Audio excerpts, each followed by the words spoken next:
नमस्कार, स्वागत है आपका की न्यूज में। मैं हूं आपके साथ विशाल पंडित। आप देख रहे हैं खबर उत्तर प्रदेश। रुक करते हैं की सुर्खियों का।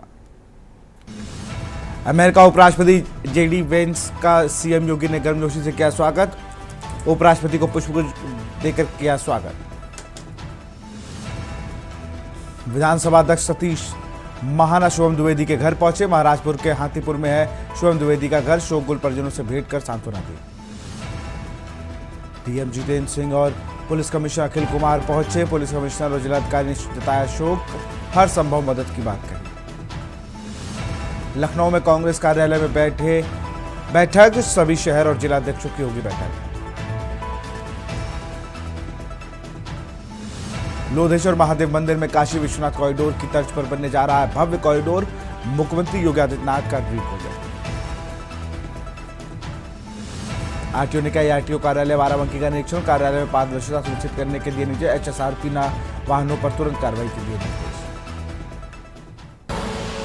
आप देख रहे हैं के न्यूज, खबरों का सारथी। और बुलेटिन की शुरुआत करेंगे कानपुर की खबर के साथ, जहां आतंकी हमले मारे गए शुभम द्विवेदी के घर पहुंचे डीएम जितेंद्र प्रताप सिंह और पुलिस कमिश्नर अखिल कुमार पहुंचे। पुलिस कमिश्नर और जिलाधिकारी ने जताया शोक, दुखद मृत्यु पर गहरा शोक व्यक्त किया। शोकगुल परिजनों से भेंट कर सांत्वना दी। कठिन समय में हर संभव सहायता देने का आश्वासन दिया। डीएम जितेंद्र प्रताप सिंह ने श्रीनगर के डीएम से फोन पर की बात। शासन प्रशासन में विशेष विमान से पार्थिव शरीर भेजने की बात। शोकगुल परिजनों से भेंट कर दी सांत्वना।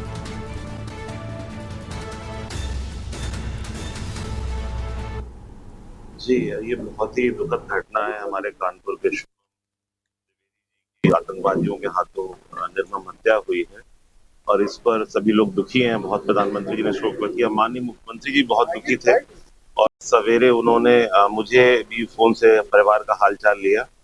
संयोग से कल मेरे उनके पिता संजय द्विवेदी जी से कल ही शाम को बात हो गई, तो उन्होंने मुझे सीधे फोन कर लिया था, तो मुझे घटना के बारे में भी डिटेल्स पता लगे। उसके बाद मेरी ओर से जो रेजिडेंट कमिश्नर है कश्मीर के, उनसे मेरे टाई अप किया गया और यहाँ के लोगों की सूचना भेजी कि जो डीएम श्रीनगर है मिस्टर बिलाल, उनसे भी मेरी बात हो गई है। उन्होंने मुझे बताया है कि सभी जो पार्थिव शरीर है वो पीसीआर में ले जाए गए हैं और उसके बाद उनको अभी वो विशेष विमानों से या एयरलाइन से टाई अप करके उनको भेजने की प्रक्रिया भी चल रही है। परिवार के सभी सदस्यों की से मेरा संवाद है, बातचीत हो रही है और माननीय मुख्यमंत्री जी ने जो बहुत दुख व्यक्त किया उसको मैं प्रकट करने के लिए यहाँ पर मैं भी आया था, सीपी साहब भी आए हैं। तो हम सभी इस संकट की घड़ी में, इस एक बड़ी त्रासदी की घड़ी में परिवार के साथ में है और प्रशासन पूरा का पूरा, सभी पुलिस विभाग के हमारे अधिकारी परिवार के साथ खड़े हैं और जो भी अन्य व्यवस्थाएं हैं वो हम लोग करेंगे। प्रधानमंत्री जी की कल विजिट है, तो क्या यहाँ पर आने का कुछ उनका है, कुछ ऐसे संकेत मिल रही है? इसके विषय में जैसे सूचना मिलेगी फिर आपको अपडेट करेंगे। कानपुर से खबर है, विधानसभा अध्यक्ष सतीश महाना पहुंचे। शुभम द्विवेदी के घर पहुंचे महाना। महाराजपुर के हाथीपुर में है शुभम द्विवेदी का घर। शोकगुल परिजनों से भेंट कर सांत्वना दी। हर संभव सहायता प्रदान करने का आश्वासन दिया।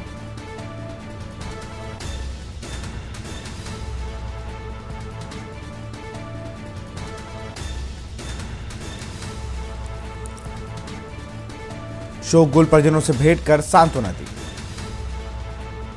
शुभम द्विवेदी के घर पहुंचे विधानसभा अध्यक्ष सतीश महाना। महाराजपुर के हाथीपुर में है शुभम द्विवेदी का घर। शोकगुल परिजनों से भेंट कर सांत्वना दी।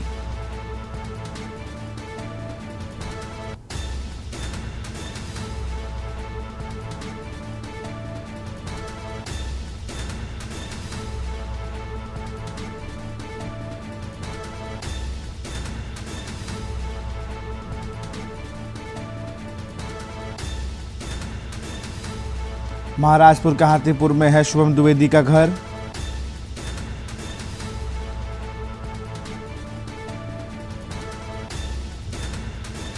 शुभम द्विवेदी के घर पहुंचे सतीश महाना।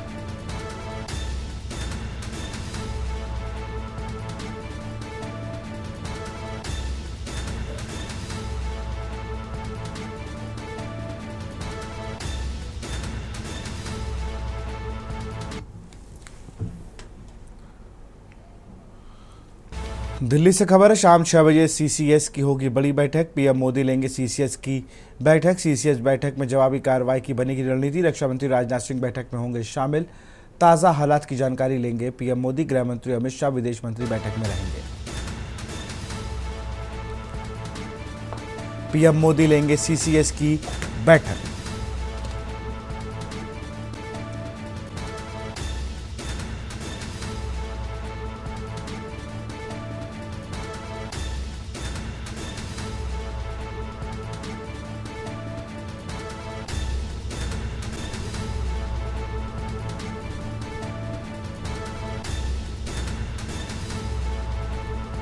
रक्षा मंत्री राजनाथ सिंह बैठक में होंगे शामिल।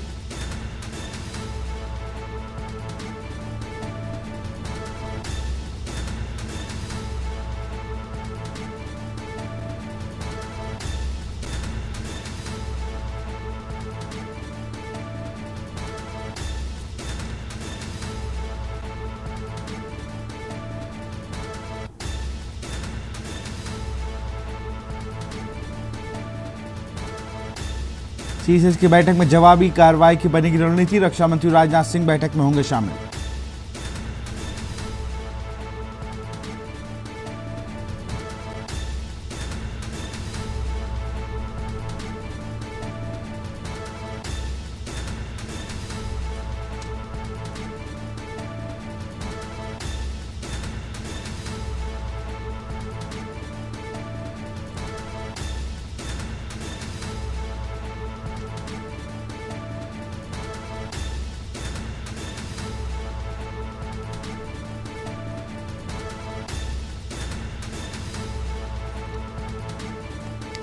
पीएम मोदी लेंगे सीसीएस बैठक में हिस्सा। सीसीएस बैठक में जवाबी कार्रवाई की बनेगी रणनीति।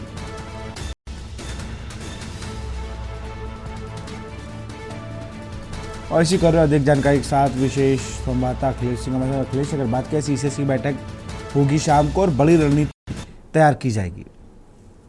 देखिए विशाल, बता दें कि पहलगाम की घटना के बाद से ही पूरी सरकार तैयारी में है और सुरक्षा व्यवस्था को लेकर लगातार मीटिंगों का दौर हाई लेवल पर चल रहा है। अब प्रधानमंत्री जब सुबह जैसे ही सऊदी अरब से इंडिया वापस लौटे, दिल्ली में उतरते ही सबसे पहले राष्ट्रीय सुरक्षाकार अजीत डोभाल से और विदेश मंत्री और विदेश सचिव से बात की। और शाम को 6 बजे कैबिनेट कमेटी ऑन सिक्योरिटी की जो बैठक होगी उसमें देश की सुरक्षा से जुड़े सभी आला अधिकारी मौजूद रहेंगे, एजेंसियों के अधिकारी मौजूद रहेंगे, राज्य के अधिकारी रहेंगे, सेना के अधिकारी मौजूद रहेंगे और होम मिनिस्ट्री के सभी अधिकारी मौजूद रहेंगे।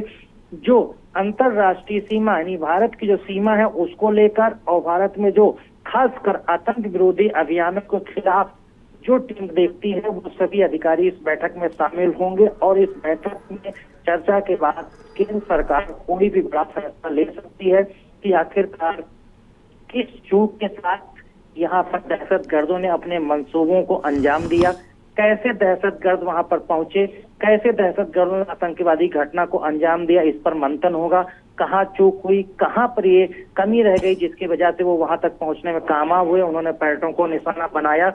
इसके साथ साथ अगला कदम भारत सरकार का क्या होगा, सुरक्षा को लेकर कदम क्या होगा और उसके साथ ही साथ क्या भारत सरकार इसका मुंहतोड़ जवाब देगी, तो उसकी रणनीति क्या रहेगी, इन सभी चीजों को लेकर आज मंथन होगा और अगले कदम की तैयारी पर भी चर्चा होगी। बहुत बहुत शुक्रिया अखिलेश आपका तमाम जानकारी के लिए।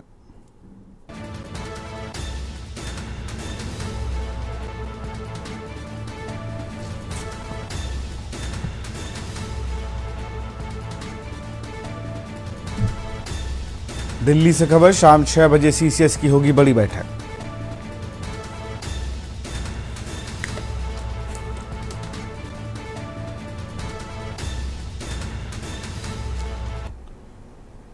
श्रीनगर से खबर है, पहलगाम में आतंकी हमले से जुड़ी खबर। राज्य सरकार ने आर्थिक मदद का ऐलान किया। मृतक के परिजनों को 10-10 लाख का मुआवजा। जम्मू कश्मीर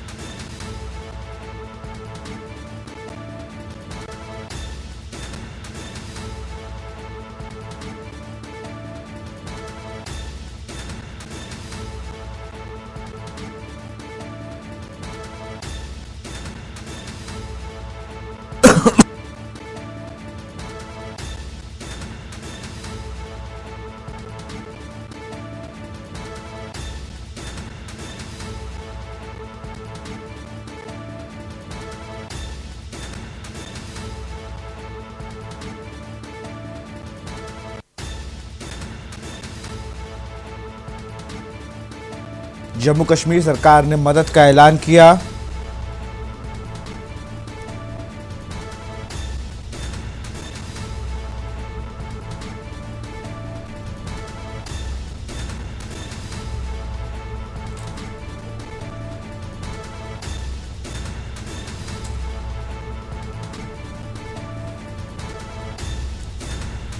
जम्मू कश्मीर सरकार ने मदद का ऐलान किया।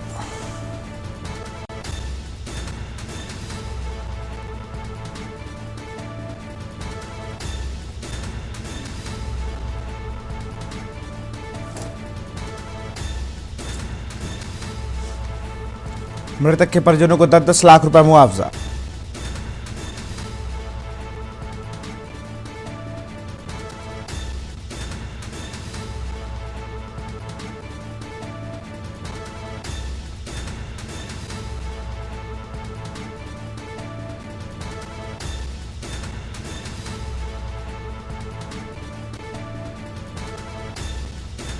मृतक के परिजनों को 10-10 लाख रुपए मुआवजा। जम्मू कश्मीर सरकार ने मदद का ऐलान किया।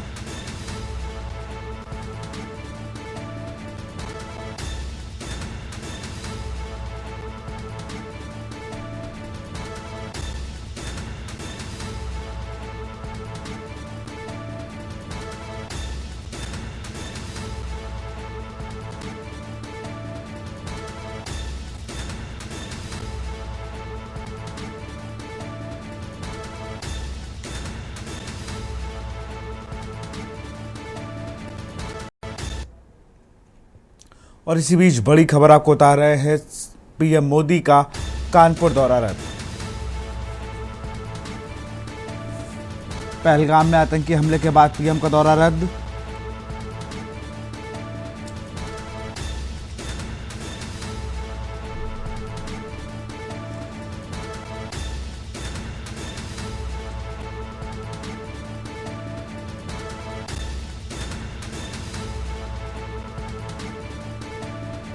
पीएम मोदी का कानपुर दौरा रद्द। पहलगाम में आतंकी हमले के बाद दौरा रद्द।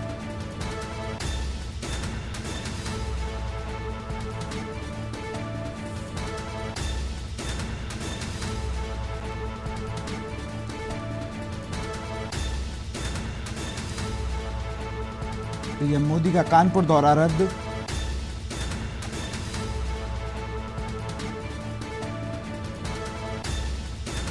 पहलगाम में आतंकी हमले के बाद दौरा रद्द। पीएम मोदी का कानपुर दौरा रद्द।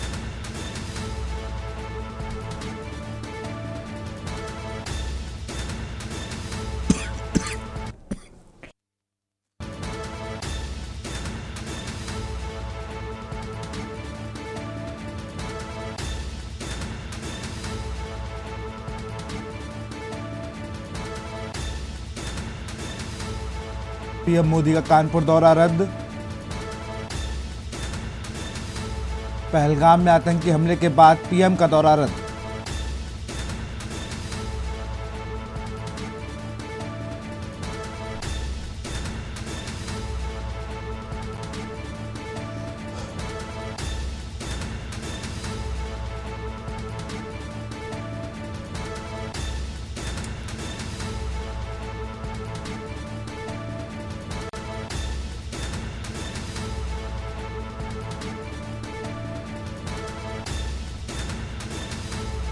और इसी खबर पर अधिक जानकारी के साथ सारिका गुप्ता जुड़ चुकी हैं। सारिका, कल होने वाले पीएम मोदी के दौरे को लेकर यह अपडेट है, उनका दौरा रद्द कर दिया गया है। बिल्कुल, देश के ऊपर जिस तरीके से सारे देशवासी एक जम्मू कश्मीर में हुई आतंकी घटना को लेकर दुखी हैं और वहीं पर देश के प्रधानमंत्री का 24 अप्रैल को कानपुर दौरा था, तो ऐसे में प्रधानमंत्री ने अपने दौरे को निरस्त कर दिया। और यह जानकारी जो है खुद विधानसभा अध्यक्ष सतीश महाना ने महाराजपुर में हाथीगांव जो दिव्यांगत थे शिवम द्विवेदी के घर पहुंचकर दी है। और उन्होंने कहा है कि देश के प्रधानमंत्री आतंकी हमले से बेहद दुखी हैं और ऐसे में वह चाहते हैं कि जब देशवासी इस दुख की घड़ी में उनके साथ हैं और ऐसी स्थिति में वो कानपुर में आकर विकास योजनाओं का लोकार्पण नहीं करेंगे। खास तौर पर उनका जो दौरा है वो रद्द कर दिया गया और इस पूरी घटना को लेकर वो बहुत चिंतित हैं, दुखी हैं और कहीं ना कहीं परिजनों से बात करके उन्होंने उनको सांत्वना दी है, धैर्य बांधने का की बात कही है और इस पूरे कार्यक्रम में जो 24 अप्रैल को होना था उसको रद्द करने का ऐलान भी कर दिया गया है। बहुत बहुत शुक्रिया आपका तमाम जानकारी के लिए।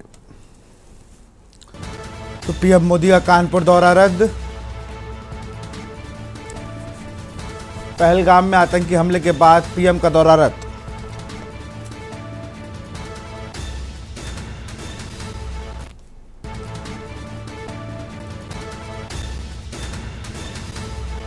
पहलगाम में आतंकी हमले के बाद पीएम का दौरा रद्द।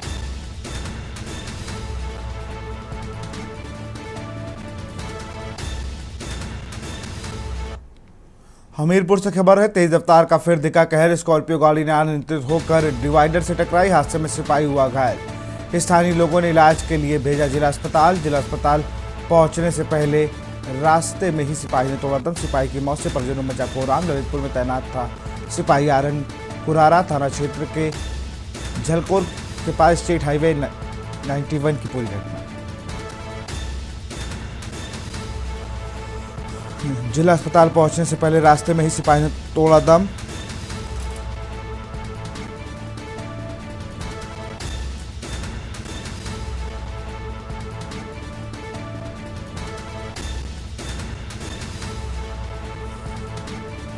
कुरारा थाना क्षेत्र के जलोकर के पास स्टेट हाईवे की ये घटना। हमीरपुर से खबर, तेज रफ्तार का फिर दिखा कहर।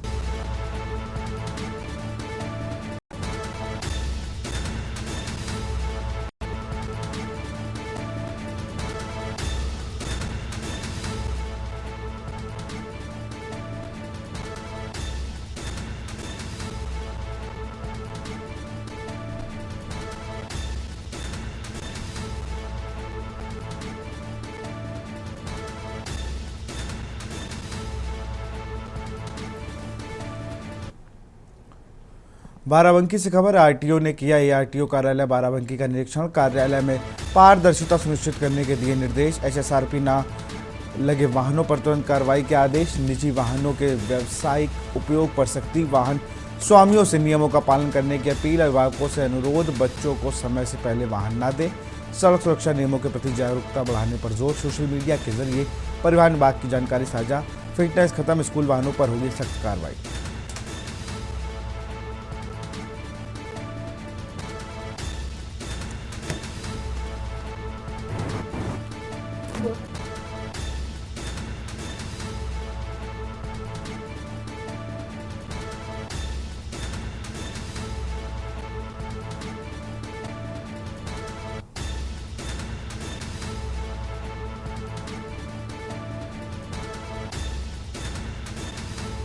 दे दीजिए ताकि देखिए शासन और हमारे जो प्रदेश सरकार के जो दिशा निर्देश हैं उनका अनुपालन ठीक से हो रहा है या नहीं, इसी को देखने के लिए मैं आज औचक निरीक्षण पर आई थी और मैं निरंतर कुछ अंतराल के बाद निरीक्षण करती रहती हूँ और इन लोगों को मार्गदर्शन भी देती रहती हूँ। इसी संबंध में मैंने बताया है कि ऑनलाइन जो सेवाएं हैं परिवहन विभाग की उसका ज़्यादा से ज़्यादा प्रचार प्रसार करें ताकि ऑफिस के नाम पर कोई भी अनाधिकृत व्यक्ति उनको भ्रमित न कर सके और लोग अपना सुगमता पूर्वक घर बैठे जो सेवाएं उनको उपलब्ध हैं उसका लाभ उठा सके। इसके अलावा हमारी कुछ अन्य योजनाएं हैं जैसे स्क्रैपिंग यार्ड, एक ऑटोमेटेड टेस्टिंग स्टेशन और ड्राइविंग ट्रेनिंग सेंटर्स। तो इसमें प्राइवेट क्षेत्र के लोग भी, निजी क्षेत्र के लोग पोर्टल पर अपना आवेदन कर सकते हैं। तो इसके लिए भी हमने कहा है कि ज़्यादा से ज़्यादा प्रचार प्रसार करें ताकि जब उसके लिए नियत तिथि हो तो उसके अकॉर्डिंग मानक पूरा करते हुए लोग अपना आवेदन कर सकें। बाराबंकी से खबर है, लोधेश्वर महादेव मंदिर में बनेगा भव्य कॉरिडोर। काशी विश्वनाथ कॉरिडोर की तर्ज पर बनाया जाएगा। सीएम योगी आदित्यनाथ का ड्रीम प्रोजेक्ट भी है। जिला प्रशासन ने निर्माण की तैयारियों को किया तेज।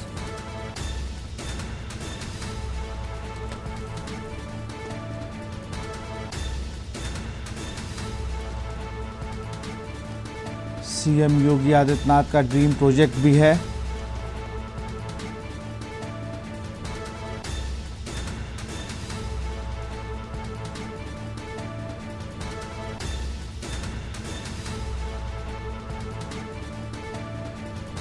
काशी विश्वनाथ कॉरिडोर की तर्ज पर बनाया जाएगा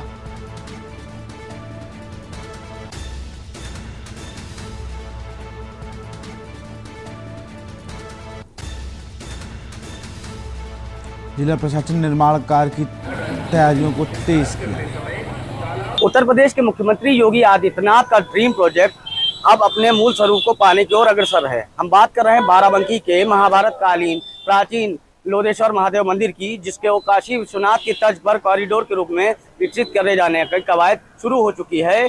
हाल ही में जिलाधिकारी के निर्देश पर उप जिलाधिकारी रामनगर ने मुनादी भी करा दी है। 3 दिन की मोहलत लोगों को दी गई है, जहां लगभग 100 मकान खाली कराए गए हैं, जिनको 3 दिन की मोहलत दी गई है। अगर उस समय में वो खाली नहीं करते हैं तो उन पर कार्रवाई किए जाने की भी बात वहां पर कही गई है। बताते चले कि इस पूरे प्रोजेक्ट के लिए 200 करोड़ रुपए की मंजूरी दी गई है, जिसको काशी विश्वनाथ की तर्ज पर कॉरिडोर विकसित किया जाएगा। बाराबंकी से के न्यूज के लिए राहुल त्रिपाठी की रिपोर्ट।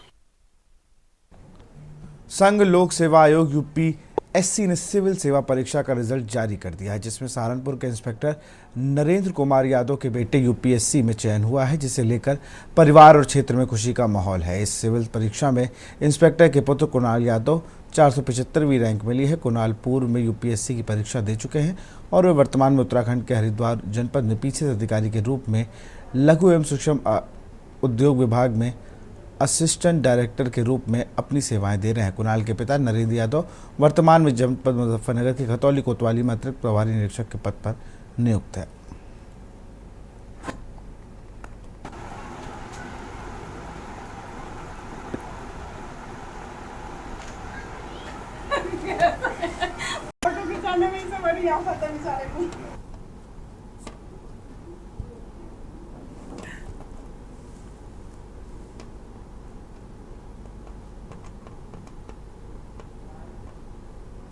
तो 475 रैंक आई है मेरी 2024 में, और मेहनत तो 21 से शुरू की थी मैंने।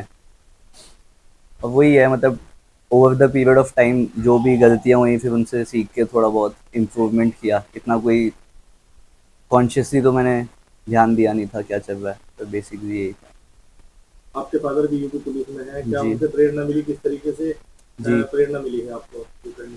सारी प्रेरणा फादर से ही मिली है देख के ही। मैंने कहा कि ऐसा ही करना है, पब्लिक सर्वेंट बनना है।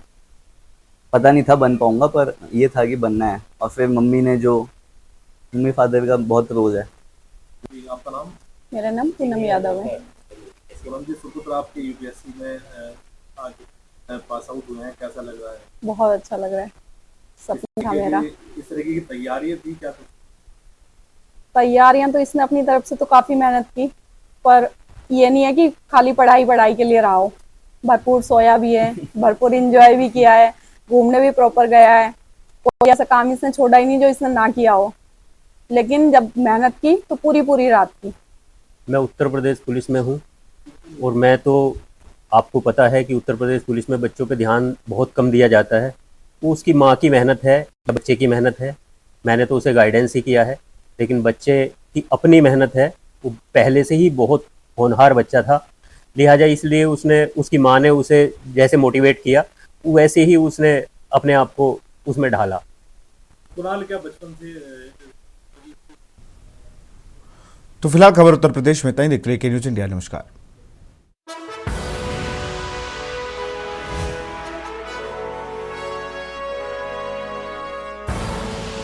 आप देख रहे हैं के न्यूज, खबरों का सारथी।